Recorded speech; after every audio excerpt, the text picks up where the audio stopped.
ఆంధ్రప్రదేశ్లోని కృష్ణా జిల్లా గుడ్లవర్లేరులోని ఇంజనీరింగ్ కాలేజీలో హిడెన్ కెమెరాస్లో వీడియోస్ రికార్డింగ్ అయినాయని జరుగుతున్న వివాదం అత్యంత ప్రమాదకరమైంది. ఈ వివాదం వల్ల హాస్టల్ విద్యార్థులు, వాళ్ళ తల్లిదండ్రులు, పొలిటికల్ పార్టీలు, సంఘాలు అన్నీ కూడా ఆందోళనను వ్యక్తం చేస్తున్నాయి.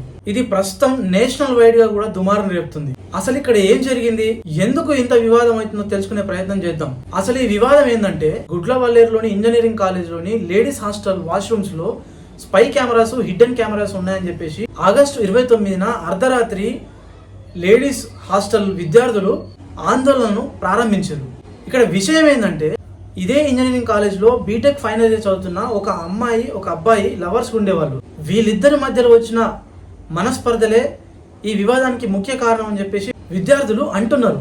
అయితే ఫైనల్ ఇయర్ చదువుతున్న అబ్బాయి, అమ్మాయి యొక్క ప్రైవేట్ వీడియోలను అబ్బాయి ఆ అమ్మాయికి తెలియకుండా రికార్డ్ చేసి ఒకానొక సందర్భంలో వాళ్ళిద్దరి మధ్యన మనస్పర్ధలు వచ్చిన తర్వాత ఆ అమ్మాయి వేరొక వ్యక్తితో ఫ్రెండ్లీగా మూవ్ అవుతున్న సందర్భంలో ఈ మొదట ఉన్న అబ్బాయి అది నచ్చక ఆ ప్రైవేట్ వీడియోల ద్వారా ఆ అమ్మాయిని బ్లాక్మెయిల్ చేస్తూ తను చెప్పింది చేసే విధంగా ఆ అమ్మాయిని మార్చుకొని లేడీస్ హాస్టల్లోని వాష్రూమ్స్ లో హిడెన్ స్పై కెమెరాస్ పెట్టేంత వరకు తీసుకొచ్చిండు. ఆ కెమెరాస్ పెట్టించి దాదాపు 300 వీడియోలను రికార్డ్ చేసి ఇతరులకు ఫార్వర్డ్ చేయడమే కాకుండా వాటి ద్వారా డబ్బులు సంపాదిస్తున్నాడు అని చెప్పేసి విద్యార్థులు ముఖ్యంగా ఆరోపణ చేస్తున్నారు. ఇది చాలా పెద్ద డేంజర్ ఇష్యూ. ఎందుకంటే అమ్మాయిల యొక్క గోప్యతను హరించడం అంటే వాళ్ళ ప్రాణాల మీద తెచ్చినట్టే. ఈ హిడెన్ స్పై కెమెరాస్ వీడియోలను గురించి ఈ విద్యార్థులు ఎవరైతే ఉన్నారో వాళ్ళు ఈ కాలేజ్ యాజమాన్యానికి ఒక నెల రోజులు ముందుగానే ఫిర్యాదు చేసినప్పటికీ ఈ ఇన్వెస్టిగేషన్ కి 1 మంత్ పడుతుందని చెప్పేసి యాజమాన్యం చెప్పి, ఈ విషయం బయటకు వస్తే మీ మీద డ్రగ్స్ కేసు పెడతామని చెప్పేసి బెదిరించి వాళ్ళ తల్లిదండ్రులను పిలిపించి వాళ్ళతో మందలించి ఆ విద్యార్థులను భయాందోళనకు గురి చేశారని చెప్పేసి విద్యార్థులు ఆరోపణ చేస్తున్నారు. మరి ఈ విషయం ఎట్లా బయటకు వచ్చింది, ఈ వివాదం బయటకు రావడానికి గల కారణాలు ఏంది చూద్దాం ఒకసారి. ఫైనల్ ఇయర్ అమ్మాయి యొక్క ప్రైవేట్ వీడియోస్ బయటకు వచ్చాయని చెప్పేసి ఆ హాస్టల్ విద్యార్థులు మాట్లాడుకుంటున్న సందర్భంలో ఆ అమ్మాయి నావి మాత్రమే కాకుండా మీవి కూడా వీడియోస్ ఉన్నాయి, దాదాపు 300 వీడియోలు ఫార్వర్డ్ అవుతున్నాయి అని చెప్పేసి వాళ్ళతోని చెప్పినప్పుడు వాళ్ళు షాక్ కి గురయ్యి అదే రోజు ఆగస్టు 29 అర్ధరాత్రిన వి వాంట్ జస్టిస్ అంటూ ప్రొటెస్ట్ చేయడం ప్రారంభించారు. ఇదే విషయాన్ని విద్యార్థినులు ఇమీడియట్ గా ఎక్స్ లో కూడా పోస్ట్ చేశారు. వెంటనే కాలేజ్ యాజమాన్యం ఎక్కడైతే ప్రొటెస్ట్ చేస్తున్నారో ఆ ప్లేస్ కు వచ్చి ఏమని ఎక్స్ప్లెయిన్ చేయడానికి ప్రయత్నించారంటే, ఈ విషయం 2 రోజుల క్రితమే మా దగ్గరకు వచ్చింది, కానీ ఎలాంటి ప్రూఫ్ లేకుండా ఏమీ చేయలేము, ఏదైనా ఎవిడెన్స్ కానీ ప్రూఫ్స్ కానీ ఉంటే తీసుకురండి, వాళ్ళ పైన కఠిన క్రమశిక్షణ చర్యలు తీసుకుందాం, అవసరమైతే పోలీస్ కంప్లైంట్ కూడా బుక్ చేద్దామని చెప్పేసి చెప్పినా అని అక్కడున్న ఎక్స్ ప్రిన్సిపల్ గారు ఆ ప్రొటెస్ట్ చేస్తున్న వద్ద విద్యార్థులకు చెప్పిండు. విద్యార్థులు వీడియోస్ లేవు కానీ 7-8 ఫోటోలు ఫార్వర్డ్ అవుతున్నాయి, కానీ వాటికి ఎలాంటి ప్రూఫ్స్ లేవు అని చెప్పారు. అయితే దీనికి కాలేజ్ వారు ఎలాంటి ఎవిడెన్స్ లేకుండా మనం ఏ విధంగా వాళ్ళని క్రమశిక్షణ చర్యలు తీసుకోమని చెప్పేసి కాలేజ్ వాళ్ళు రిప్లై ఇచ్చారు. వెంటనే విద్యార్థి సంఘాలు, రాజకీయ పార్టీలు, తల్లిదండ్రులు ఆ ప్రొటెస్ట్ చేస్తున్న విద్యార్థులకు మద్దతు తెలిపారు. దీంతోనే ఇమ్మీడియట్ గా ఆ కాలేజు 3 రోజుల సెలవులు ప్రకటించింది.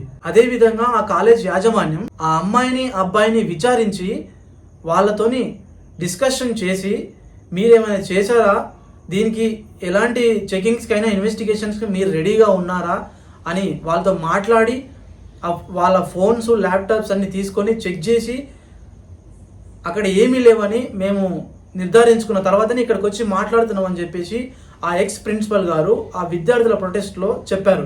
కానీ ఇక్కడ ట్విస్ట్ ఏంటంటే, ఆ అబ్బాయి ఇంతకు ముందు తన ఫ్రెండ్స్ తో ఆ లేడీస్ వాష్రూమ్స్ లలో హిడెన్ కెమెరాస్ ఉన్నాయని చెప్పి తన ఫ్రెండ్స్ తో చెప్పిండంట.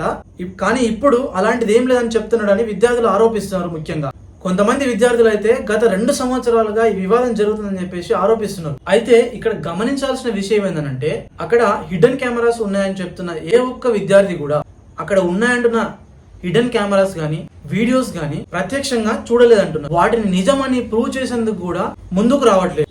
ఈ ఘటన తర్వాత పోలీసులు విద్యార్థులు మరియు తల్లిదండ్రులు అదేవిధంగా కాలేజ్ యాజమాన్యం సమక్షంలో ఆ వాష్రూమ్లను మరియు ఆ కాలేజ్ ప్రీమిసెస్ ను సాంకేతిక సాధనాలతోని చెక్ చేసి ఎలాంటి హిడెన్ కెమెరాస్ కానీ అనుమానాస్పదమైనవి కానీ ఉన్నాయని మాత్రం గుర్తించలేదు. కానీ వాష్రూమ్స్ లోని 2 షవర్లను పోలీసులు ఇన్వెస్టిగేషన్ కొరకు తమ వెంట తీసుకెళ్లారని చెప్పేసి ఆ విద్యార్థులు, ముఖ్యంగా అందులో కెమెరాస్ ఉన్నాయి కాబట్టి తీసుకెళ్లారని చెప్పేసి ఆరోపిస్తున్నారు.